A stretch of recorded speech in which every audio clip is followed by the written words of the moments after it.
रसूल आज़म सल्लल्लाहु अलैहि वसल्लम की बारगाह बेकस पनाह में एक सहाबी हाजिर हुए, जिहाद का ऐलान हो चुका था। वो सहाबी अर्ज करते हैं, या रसूल अल्लाह सल्लल्लाहु तआला अलैहि वसल्लम, मैं जिहाद के लिए इजाजत तलब करने की गरज से हाजिर आया हूं। सरकार ने फरमाया, क्या तेरे माँ बाप हयात हैं? उन्होंने कहा, हाँ हयात है। कहा, जा अपने माँ बाप की खिदमत कर, ये जिहाद से अफजल है। ये है माँ बाप, ये है माँ बाप का मकाम। आज सिचुएशन ये हो गई कि माँ बाप के दर्जे का ख्याल नहीं किया जाता, सबकी दुआएं। अब तो ऐसी पोजीशन हो गई, बड़ी मादरत के साथ मैं अर्ज करता हूं, मैं दुनिया में रहता हूं, हालात को जानता हूं, तो मैं अर्ज करता हूं, लोग बीवी की मां का जितना ख्याल करते हैं अपनी मां का इतना ख्याल नहीं करते। मैं ये नहीं कहता कि आप बीवी की मां का ख्याल न करें, वो भी एक दर्जे में आपके लिए मोहतरम है, लेकिन मां का मर्तबा बहरहाल मां का मर्तबा है, उसका मकाम बहरहाल उसका मकाम है। जिसके कदमों में अल्लाह जन्नत ला करके रख दे, उस मां की अजमतों का क्या कहना। और बाप को जन्नत का दरवाजा कहा गया। बाप की खुशी के बारे में हुजूर सल्लल्लाहु अलैहि वसल्लम इरशाद फरमाते हैं, अल्लाह की रजा बाप की रजा में है। जिसने अपने बाप को खुश कर दिया, गोया उसने अल्लाह को खुश कर दिया। ये मकाम है बाप। जिसने अपने मां की खिदमत की और मां को खुश कर दिया, अल्लाह अज़्ज़ा व जल्ल उस बंदे से राज़ी हो गया। इसीलिए इमामुल मुतकल्लिमीन हजरत अल्लामा नकी अली खान अलैहि रहमत व रिज़वान, जो आला हजरत अज़ीमुल बरकत इमाम इश्क व मोहब्बत के वालिद हैं, वो कहते हैं कि जो शख्स हर नमाज के बाद अपने माँ बाप के लिए मगफिरत की दुआ नहीं करता, उसकी नमाज कबूल नहीं होती।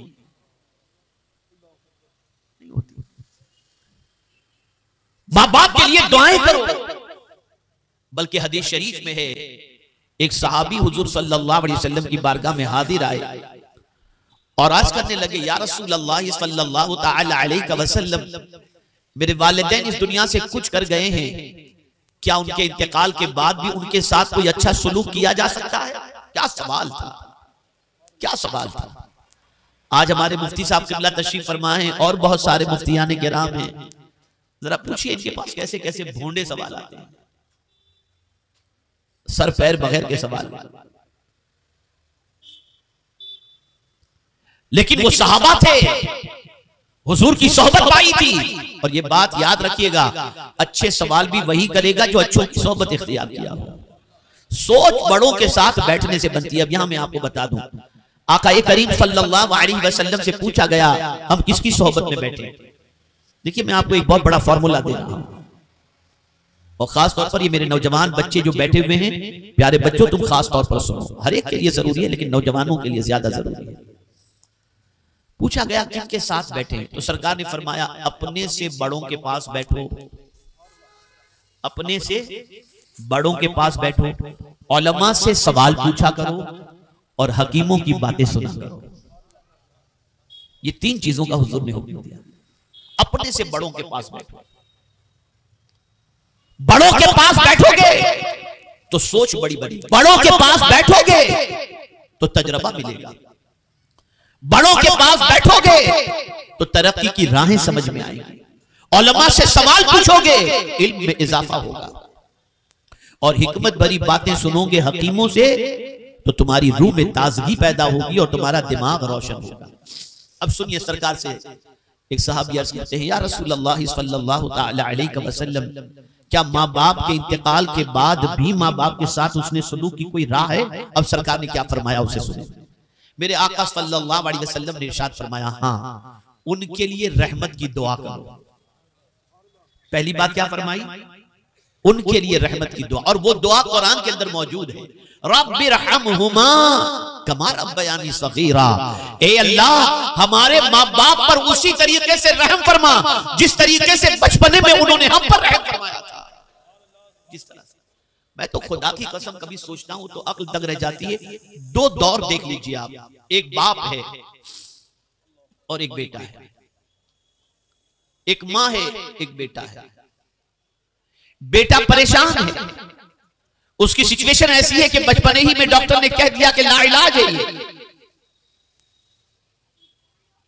इसको ऐसी बीमारी लग चुकी है, लेकिन बाप अपने बच्चे को जिंदा देखने के लिए हर तरीके की कोशिश कर बैठेगा।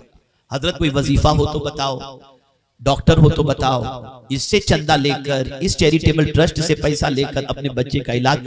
कोई भी माँ बाप मुझे आज तक ऐसे नहीं मिले जो किसी बुजुर्ग के पास ये दुआ कराने के लिए गए हो कि दुआ करें कि मेरे बेटे को अल्लाह ताला आसानियत कर दे, आसानी उसके लिए पैदा फरमा दे और वो इस दुनिया से चला जाए। ना, कितना ही खतरनाक मर्द से क्यों ना हो, बाप हर हाल के अंदर अपने बेटे को जिंदा देखना चाहता है।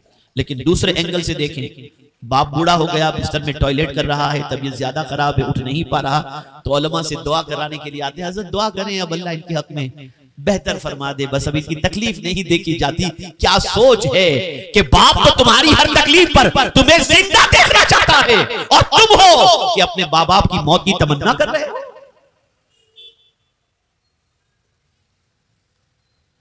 जिस माह रमज़ानुल मुबारक के अंदर अल्लाह रब्बुल इज्जत जल्ल जलालुहु रहमत के दरवाजे, मगफिरत के दरवाजे, जन्नत के दरवाजे सब खोल देता है, उस मुकद्दस महीने के अंदर भी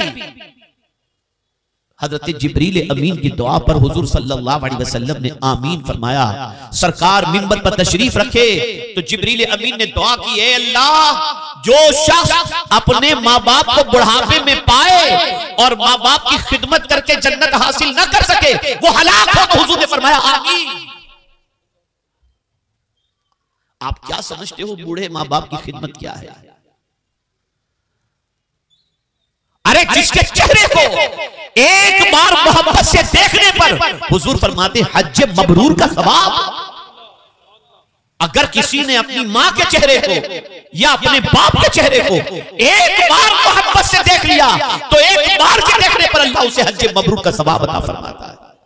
और बार बार देखो तो बार बार हज मबरूर का सवाब। अब मैं उन लोगों से कहूंगा जो लोग अपने माँ बाप को बूढ़ा देख करके कहते हैं ये तो खिसक गई है इनकी, ये तो टोकते रहते हैं, ये तो बड़बड़ करते रहते हैं, न करो ऐसा, न कहो ऐसा, एहतराम करो उनका। इतना तो कहना बहुत बड़ी बात हो गई कि खिसक गई है, बुढ़ो है, ये तो बहुत बड़ी बात हो गई। कुरान कहता है वला तकुल लहुमा उफ, उन्हें उफ भी न कहो, उफ भी न कहो। तो सरकार सल्लल्लाहु अलैहि वसल्लम से उन सहाबी ने पूछा क्या माँ बाप का हक उनके मरने के बाद भी? सरकार ने फरमाया उनके लिए रहमत की दुआ करो। फिर फरमाया उनके लिए मगफिरत की दुआ करो, मगफिरत की दुआ। माँ बाप के लिए मगफिरत की दुआ करना, इससे बड़ा माँ बाप के लिए कोई तोहफा है ही नहीं औलाद की तरफ से। बहुत बड़ा तोहफा है मगफिरत की दुआ करना। तीसरी बात हुजूर सल्लल्लाहु अलैहि वसल्लम ने इरशाद फरमाई कि माँ बाप के दोस्तों का एहतराम करो, माँ बाप के दोस्तों का एहतराम करो। जिनसे वो मोहब्बत करते थे उनसे तुम मोहब्बत करो, वो कब्र में खुश हो जाएंगे, वो खुश हो जाएंगे। माँ बाप के दोस्तों का एहतराम करो। चौथी चीज हुजूर सल्लल्लाहु अलैहि वसल्लम ने फरमाई माँ बाप के रिश्तेदारों के साथ रिश्ता जोड़ के रखो, इससे तुम्हारे माँ बाप खुश हो। इस तरीके के कई इरशादात आका करीम रऊफुर रहीम अलैहि तहियतु व तस्लीम ने उस सहाबी से फरमाई। अब यहां मैं आपको अर्ज करूंगा और खास तौर पर अर्ज करूंगा, मुंबई में हमने देखा है कामवालियां भी मिल जाती हैं और मुंबई में हमने देखा है कि आदमी मसरूफ भी ज्यादा होता है। तो जिनके पास 2 टके ज्यादा आ जाते हैं वो अपने बच्चों की परवरिश का ख्याल भी नहीं करते। काम वाली उनको नहलाती है, काम वाली उनको गुस्ल कराती है, काम वाली उनको खाना खिलाती है, काम वाली कपड़े पहनाती है और इसी के साथ साथ वही काम वाली स्कूल छोड़ने जाती है। कभी पेरेंट्स मीटिंग के अंदर माँ बाप पहुंच गए तो पहुंच गए, वरना वो बच्चा जो पैदा हुआ है वो बड़ा होता है काम वाली के हाथ में। घूमने के लिए भी गए तो मियाँ बीवी अपने कमरे के अंदर, बच्चा काम वाली के पास पड़ा हुआ है। अब जिस चीज से बच्चा बचपने में महरूम हो गया कि उसे माँ बाप का प्यार नहीं मिला, शफकत नहीं मिली, मोहब्बत नहीं मिली, वो कामवाली के जेरे असर रहा, जेरे तरबियत रहा। जब वही बाप बूढ़ा होता है और वही बच्चा जो कामवाली के पास बड़ा होता है तो वो भी सोचता है कि मुझे मेरे माँ बाप ने बचपन में कामवाली के सुपुर्द कर दिया था, अब बुढ़ापे में मैं इनकी क्यों खिदमत करूं। ओल्ड हाउस के अंदर छोड़ दो, वहीं रहेंगे, खाएंगे पिएंगे और उनका कैर होता रहेगा, उनका कैर होता रहेगा।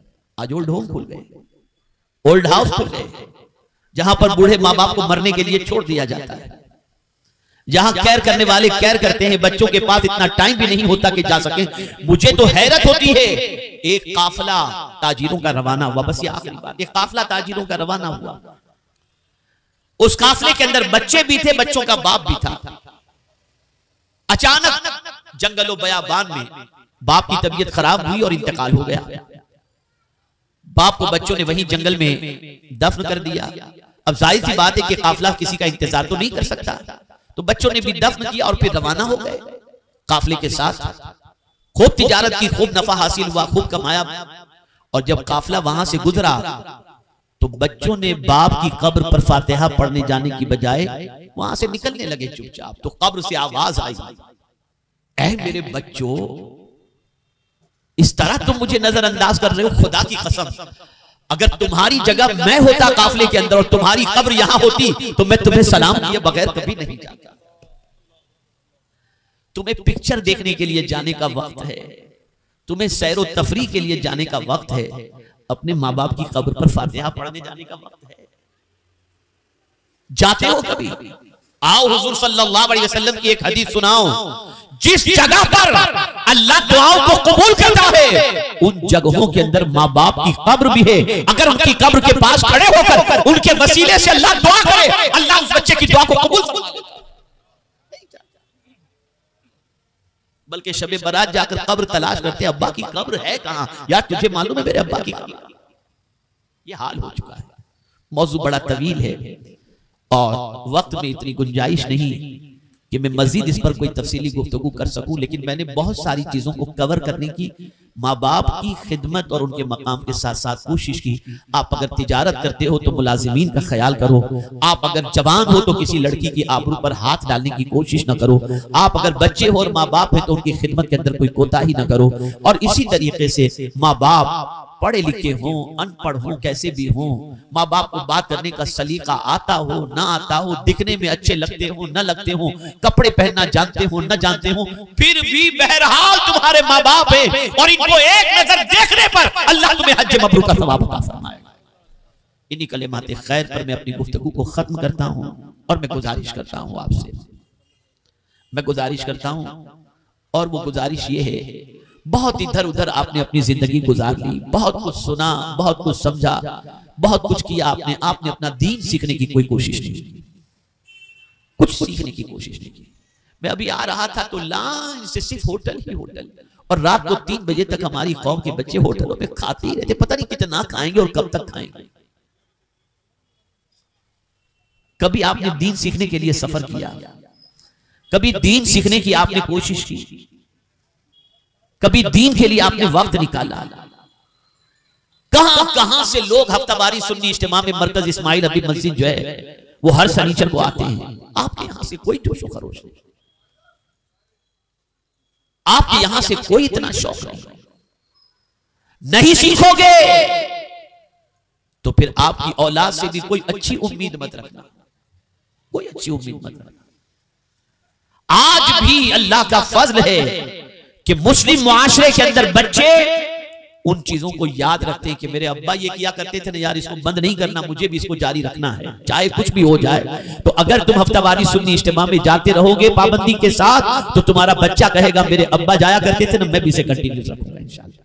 सीखो दीन, सीखो दीन, सीखो दीन के लिए वक्त निकालो। और आज जिस दौर से हम गुजर रहे हैं ना, अल्लाह रहम करम फरमाए, सारे रिश्ते डुप्लीकेट हो गए। मुझे अभी अमेरिका के सफर के अंदर कुछ पढ़े लिखे लोग मेरे बयान के बाद मुझसे मिलने के लिए आए, नौजवान न्यू जर्सी के अंदर, और मौजूदा दौर के सबसे बड़े टेक्नोलॉजी सिस्टम के सिलसिले में उन्होंने मुझसे गुफ्तगू की और उन्होंने कहा कि हुजूर ये आर्टिफिशियल इंटेलिजेंस की वजह से तो ऐसा लगता है कि लोग बेरोजगार हो जाएंगे। तो मैंने कहा नहीं, लोगों की कद्र कभी भी नहीं घटेगी, लोगों की जरूरत तो रहेगी, हमेशा रहेगी। उन्होंने कहा कि कैसे ये मुमकिन है? आज आप देखें तो मैंने एक मिसाल उसके सामने रखी कि एयरपोर्ट पर घरों के अंदर मसाज की चेयर होती है, आप उस मसाज चेयर के अंदर बैठ जाएं, 600 700 800 रुपया देकर ऐसे रखें, खुद बखुद वो मसाज चेयर के जरिए आपका मसाज होता रहता है।